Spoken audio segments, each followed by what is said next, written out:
appropriated some funds through a capital outlay of about $245,000 to start the initial planning of the park. And unfortunately, at the 11th hour, it turns out that the appropriation violated an anti-donation clause, which is part of the New Mexico State Constitution, something I wasn't aware of until the very last moment when they had let me know. So it unfortunately put me in a very precarious situation because I was counting on that funds, not the state to actually fund the entire project, but just the initial aspect of it, the planning, so that we could then take that plan and present it to the large-scale theme park developers, operators, and financiers. And unfortunately now I'm at a position where I have to get that funding privately, which I probably would have done had I known that I couldn't get the funds from the state. And unfortunately, it is certainly a tough time in the economy to go around asking for money, but certainly something I'm still trying to do because I believe very strongly in the idea and the project, and I think it's very unique and definitely hasn't been done before like this and would be very popular. It definitely is a tough time to be asking for it, but I certainly haven't given up, and I continue to move forward with that. So that's kind of where that happened. Everything was pointing towards getting those funds and then progressing with that very detailed, comprehensive business plan that would be used then to attract additional investors. I continue to talk to major theme park owners and operators about the idea. There is interest, but there is also a concern because there are a lot of regional theme parks that are having a lot of problems and are struggling with the high cost of gas. So there is a lot of concern, but I just believe this is temporary. I think for everyone, I think that gas prices either are eventually going to go down a little bit or we're going to figure out alternative ways of getting places, whether it's mass transportation or hybrid fuel technologies or maybe some, I'll be bold here, John, reverse engineering technologies. Well, yes, and let me just back up 1 second because I'm just, I think, more curious than anything. $245,000 you said was going to be given to you by the state, and it was pulled last minute. Right. That doesn't sound, for a venture this big, didn't sound like a whole lot of money. Now, is that in addition to many other pockets of money that maybe banks would give you? And if that's prodding too much or probing too much, please let me know. But, I mean, is there an overall figure that you were going for this venture? Or well, the $245,000 was just very small seed funds, just to get the planning done by an expert company that basically designs and does master planning for theme parks all the time. The reason why the state was approached was because this obviously would benefit tremendously not only the city of Roswell, but the entire state of New Mexico as far as tourism dollars go. Sure. So it was in their best interest, of course, to say, okay, we'll provide some seed funds so we can get this project going because once it's built and we've got incredible visitation, this is going to benefit everyone. That's how they became interested in the first place. So this money is a small amount, obviously, in comparison to what would be needed to build a project like this.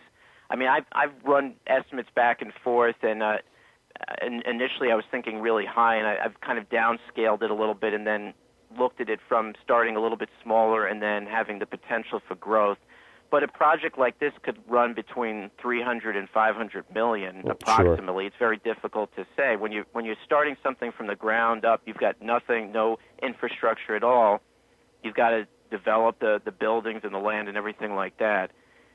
So it is a very expensive venture, and the planning, this whole entire business plan, master planning, schematics, and things like that was going to be used to lure the larger scale investors, the capital, the angel investors, venture capitals, things like that, and also the theme park operators into wanting to participate.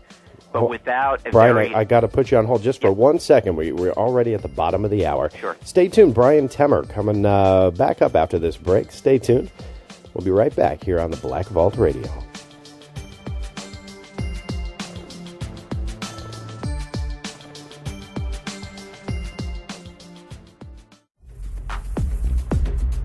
You're listening to BVRN, the Black Vault Radio Network.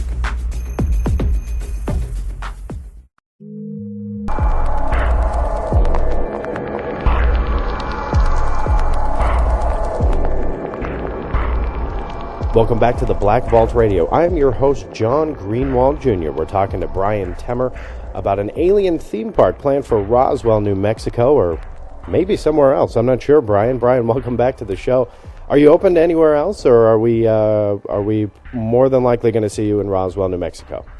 Well, when I first started this project, I said it has to be in Roswell. There's no other place where it would work. I mean, I still believe that Roswell would be the best location, but I'm also a realist and understand that if it can't work right now in Roswell, I'm welcome to starting this somewhere else, anywhere for that matter, just to get the idea out there and then eventually be able to create it in the city of Roswell. So I'm open to even developing it on a smaller scale in a different type of venue, like a place where it's already a destination, like, for instance, I'm not guaranteeing this, but like a Myrtle Beach or a Las Vegas or something like that, where you can have this alien or extraterrestrial UFO theme where it would be maybe under one roof, a walkthrough type of experience where you could still have some of the attractions. And then as that gains popularity, take that concept and develop it into the larger theme park that I've always envisioned in Roswell, New Mexico. So I'm certainly willing to try that out if possible, just to get this going. So, Bryan, let me ask you, you've been doing this for how long now? You said 3 years, or has it been longer? Has the dream been longer?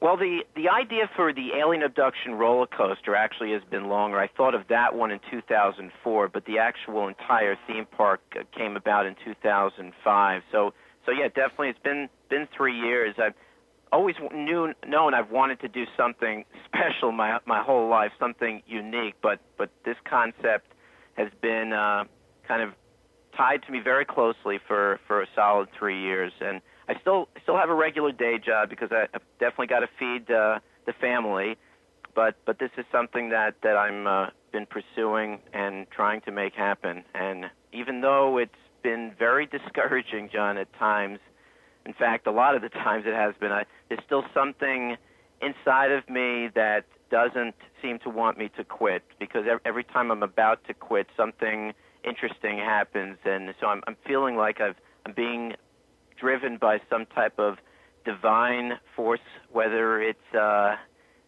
religious thing or maybe some type of cosmic spiritual thing. I'm really not sure. All I know is I just can't seem to give up on this project.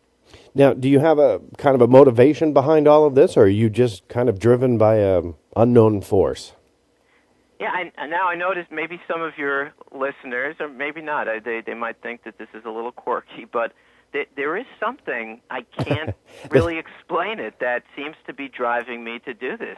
So I will definitely label it as an unknown force. I mean, maybe it's just an internal drive that everybody has when they believe in a vision, and it's strong enough inside their own soul that they just wake up every morning trying to make it happen. So maybe it's that. I really don't know.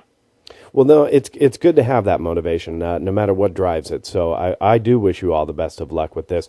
And it sounds like, I mean, I've never had any type of experience myself or have seen anything. I've never seen a UFO, nothing. And I'm kind of like you, going back to the beginning of the show, where you kind of go outside and go, boy, I wish I could see something. I wish something would just reveal itself. So here I am spending, I'm going into my,